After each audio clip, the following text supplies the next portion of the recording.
Welcome everyone, I would like to show you how to delete the YouTube app on your Nintendo Switch. So all you need to do is just open up the system settings, then scroll all the way down until you see data management, tap on this one, then scroll down until you see manage software, tap on this, and then you should be brought to all of the games or apps you have installed on your Nintendo Switch. So you want to scroll down until you see YouTube, then you just want to click on A, and then you have an option right here, archive software, which says the software will be deleted to free space. You can re-download the software by selecting the icon in the home menu. I recommend you do this.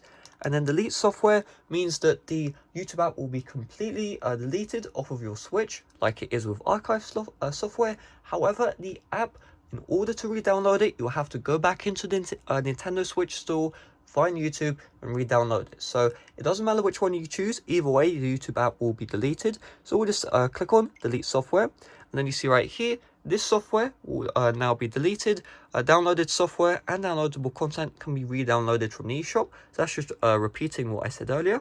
We'll just tap on delete, and then we see deleting software, and then we see right here successfully deleted software. So I'm gonna tap on OK, and let's check the home screen, and you can see the YouTube app was successfully removed. So hopefully this video did help you out. If it did, make sure to smash like, subscribe if you're brand new. Check out the playlist on the end screens right now. It has a bunch of tips and tricks for the Nintendo Switch. I recommend you check it out if you haven't already. If you don't see the end screens, it's in the description down below as well.